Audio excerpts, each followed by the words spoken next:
Welcome dear student, welcome to this video.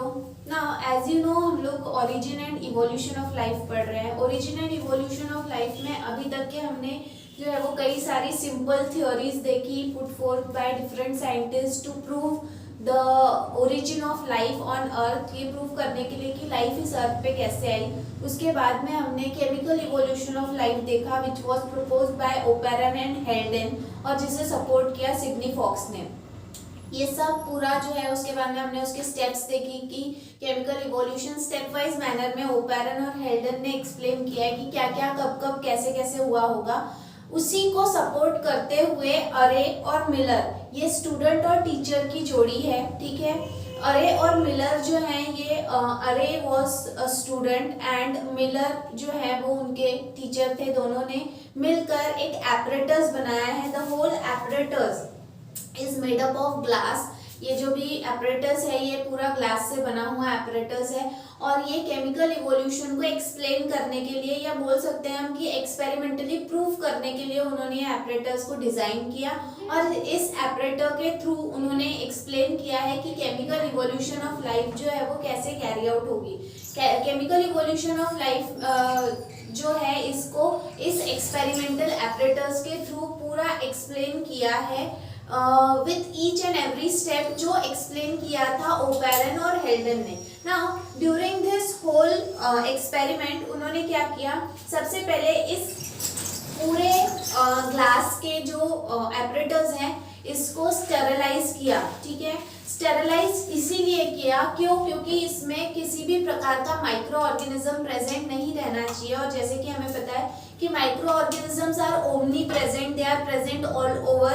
तो इसीलिए उसको जो भी एपरेटस है इसे पहले स्टेरलाइज किया गया ताकि उसमें किसी भी ऑर्गेनिज्म का प्रेजेंस ना हो, सो दैट आप जो भी जब आउटपुट इसका निकालेंगे या कंक्लूजन निकालेंगे तो वो करेक्ट हो, एक्यूरेट हो। उसके बाद में यहाँ पर उन्होंने जो भी गैसेस जो बताया है केमिकल इवोल्यूशन के दौरान ओपेरन और हेल्डन ने कि कौन कौन से गैसेस हैं या कौन कौन से कंपाउंड्स हैं जो सबसे पहले प्रिमिटिव एटमॉस्फेयर में पाए गए थे, जैसे कि methane, ammonia, water and hydrogen gas या H2S गैस, ये सभी जो है वो उन्होंने इस एपरेटर्स में डाल दिए। प्लस वैक्यूम के थ्रू सबसे पहले इसमें से पूरा एयर पंप आउट किया, मतलब वहां पे एयर बिल्कुल नहीं था, उन्होंने एयर की जगह सिर्फ ये गैसेस को ही यहाँ पे इंड्यूस किया था, ठीक है। इसके बाद में यहाँ पे ये सबके साथ साथ वाटर भी था, जैसे कि आप देख सकते हो कि एपरेटस में एक जगह पे जो है वो यहाँ पे एक बाउल से ये जुड़ा हुआ है जिसमें बॉइलिंग वाटर है। बॉइलिंग वाटर इसीलिए क्योंकि जैसे कि हमने डिस्कस किया था कि केमिकल इवोल्यूशन में वाटर जो है वो स्टीम के फॉर्म में था क्योंकि अर्थ का टेम्परेचर उस समय बहुत ज्यादा गर्म था, जिसकी वजह से पानी जो है वो वाफ के फॉर्म में था, वेपर के फॉर्म में था और वो वेपर ट्रैवल कर रहा है इस पाथ से, ठीक है ना। बॉइलिंग वाटर प्लस ये बाकी सारी चीजें which are already in gaseous state, ये सब जो है ये उन्होंने पास आउट किया थ्रू अ सर्किट। ये एक इलेक्ट्रिक सर्किट उन्होंने बनाया था। कार्बन स्पार्क के थ्रू उन्होंने प्रिमिटिव एटमॉस्फेयर में जो लाइटनिंग इफेक्ट था, जैसे ये एक्सप्लेन किया है कि लाइटनिंग की वजह से, थंडरिंग की वजह से, वॉल्केनिक इरप्शन की वजह से जो है या यूवी रेज की वजह से ये जो भी गैसेस हैं इनके बीच में आपस में रिएक्शन होने लगा, ऐसा एक्सप्लेन किया है ओपेरन और हेल्डन ने। तो उसी चीज को रिक्रिएट करने के लिए उन्होंने यहाँ पे कार्बन स्पार्क किया, ठीक है। यहाँ पे ये इलेक्ट्रोड्स हैं, इलेक्ट्रोड्स की मदद से इलेक्ट्रिक करंट पास आउट किया और वहां पे एक सर्किट तैयार किया और एक स्पार्क कैरी आउट किया।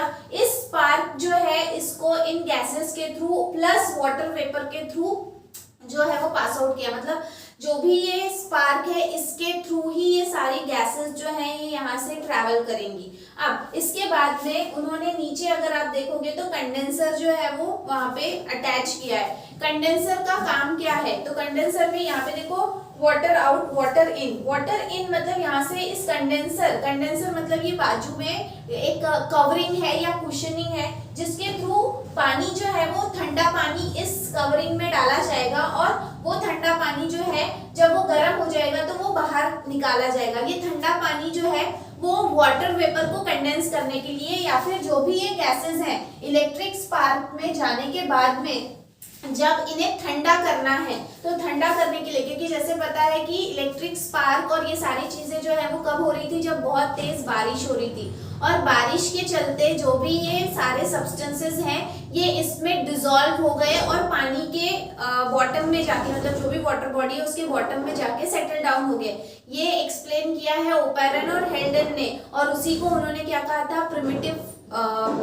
ब्रॉथ, या फिर it was called as hot dilute soup. तो वो हॉट डाइल्यूट सूप के लिए उसका ठंडा होना, जो भी वेपर्स है उनका ठंडा होना जरूरी है, और वो ठंडा होता है with the help of condenser. Condenser मतलब कुछ और नहीं होता, यहाँ से ठंडा पानी जो है वो आजू बाजू से यहाँ पे कैरी आउट किया जाएगा, मतलब ठंडा पानी यहाँ से आएगा, जिसकी वजह से इस पाइप के अंदर में जो गैसेस आएगी, जो गर्म है, वो इस ठंडे पानी की वजह से यहाँ पे जो है वो हीट एनर्जी एक्सचेंज होगी, और जो भी वेपर्स हैं वो ठंडी हो जाएंगी। अब जैसे आपको पता है कि अगर आपने एक बर्तन में गर्म दूध रखा है और उसे दूसरे बर्तन में जिसमें ठंडा पानी है उसमें रख दिया, तो कुछ समय के बाद में जो पानी है वो भी गर्म हो जाता है। क्यों? क्योंकि यहाँ पे हीट एक्सचेंज हुआ, जिसकी वजह से जो गर्माहट थी, जो हीटिंग था, वो कहाँ पे ट्रांसफर हो गया, ठंडा जो पानी था उसे गर्म करने के लिए। सेम यहाँ पे होगा कि जब जो भी वाटर वेपर है और जो भी वेपर्स हैं वो गर्म है, और जब यहाँ से ट्रैवल करेंगे तो जो ठंडा पानी हम इसके आसपास में पहुंचा रहे हैं, वो इससे गुजरने की वजह से उसे ठंडा करेंगे और पानी खुद क्या हो जाएगा, गर्म हो जाएगा। तो वो गर्म पानी यहाँ से क्या किया जाएगा, वापस बाहर निकाला जाएगा। मतलब यहाँ पे कंटिन्यूअसली ठंडा पानी अंदर आ रहा है और गर्म पानी बाहर जा रहा है, जिसकी वजह से इलेक्ट्रिक डिस्चार्ज की वजह से जितनी भी गैसेस तैयार हुई थी, जो गर्म हुई थी या वेपर फॉर्म में थी, वो सभी ठंडी हो जाएंगी। ठंडा होने के बाद में देखो यहाँ पे ड्रॉपलेट्स फॉर्म होंगे। ड्रॉपलेट्स फॉर्म होने के बाद में इस सब को देखो एक यू शेप के डिप्रेशन में जो है वो कलेक्ट कर दिया है। यू शेप का डिप्रेशन इसलिए बनाया है क्योंकि ताकि जो भी गहराई है, जो भी डेप्थ है, वहां पे जाकर ये सारी चीजें जो है वो सेटल डाउन हो जाए। सेटल डाउन होने के बाद में जो भी वाटर कंटेंट यहाँ पे तैयार हुआ है, मतलब जो भी जमा हुआ पानी अब यहाँ पे रहेगा, उसे उन्होंने टेस्ट किया।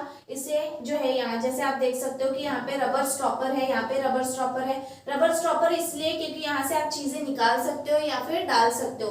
बाकी और यहाँ पे ये जो है दैट इज वैक्यूम पंप, ताकि सारा एयर हम बाहर निकाल सकें। तो इस तरह से जो भी रबर स्टॉपर है उसकी मदद से जो भी कलेक्ट हुआ वाला जो भी वाटर है या जो भी कंटेंट है, जिसे प्रिमिटिव ब्रॉथ का है, उसे फिर निकाला गया और उसे अलग अलग टेस्ट के थ्रू टेस्ट किया गया, ये पता करने के लिए कि इस जमा हुए पानी में सिर्फ पानी है या और भी सब्सटेंसेस हैं। जब अरे और मिलर ने इसे अलग अलग सब्सटेंसेस के आइडेंटिफिकेशन के लिए या कंफर्मेशन के लिए टेस्ट किया, तो उन्हें पता चला कि इस पानी में ना सिर्फ पानी है बल्कि अलग अलग प्रकार के ऑर्गेनिक कंपाउंड्स जो है वो फॉर्म हो गए थे। तो इससे ये प्रूव हो रहा है कि इलेक्ट्रिक डिस्चार्ज के थ्रू अगर इन गैसेस को प्लस वाटर वेपर को अगर कैरी आउट किया जाता है और जब वो ठंडे होते हैं तो वो सब जो है उनके बीच में कुछ ना कुछ रिएक्शंस होती है। इलेक्ट्रिक डिस्चार्ज की वजह से आपस में वो रिएक्ट होते हैं, कोलाइड होते हैं, टकराते हैं, जिसकी वजह से मॉलिक्यूल्स एक दूसरे के साथ में मिलकर कई सारे अलग अलग प्रकार के कंपाउंड्स बनाते हैं।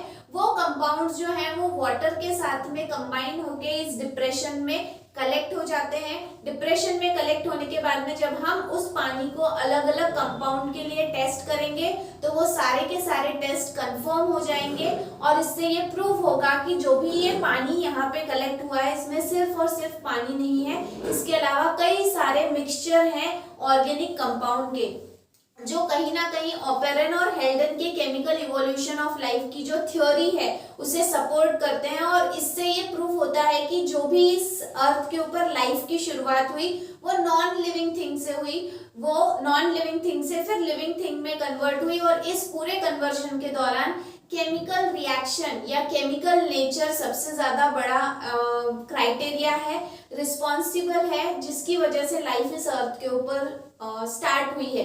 ये ओपेरन और हेल्डन ने अपने थ्योरी के थ्रू एक्सप्लेन किया था और अरे और मिलर ने एक प्रॉपर एपरेटर्स के साथ में इसे एक्सप्लेन किया है, या बोल सकते हैं हम डेमोन्स्ट्रेट करके बताया, एक्सपेरिमेंटली प्रूव करके बताया है कि ओपेरन और हेल्डन का जो भी थ्योरी है वो कहीं ना कहीं सही है या ऐसा रियलिटी में अगर हम करके देखें तो जो भी वो एक्सप्लेन कर रहे हैं वो सही है, या ये प्रूव होता है with the help of this एपरेटर्स and अरे एंड मिलर्स एक्सपेरिमेंट। तो इस तरह से अरे और मिलर जो एक स्टूडेंट और टीचर की जोड़ी है, इन्होंने मिलकर एक प्रॉपर एपरेटर्स तैयार किया। इस एपरेटर के थ्रू उन्होंने केमिकल इवोल्यूशन ऑफ लाइफ को स्टेप वाइज मैनर में, जैसे ओपेरन और हेल्डन ने एक्सप्लेन किया है, उसे एक्सपेरिमेंटली प्रूव करके दिखाया है। इसके बाद में नेक्स्ट जो हमारा टॉपिक है दैट इज आरएनए हाइपोथेसिस, तो वो हम देखने वाले हैं हमारे नेक्स्ट वीडियो में। होपफुली आपको अरे और मिलर का एक्सपेरिमेंट समझ में आया होगा।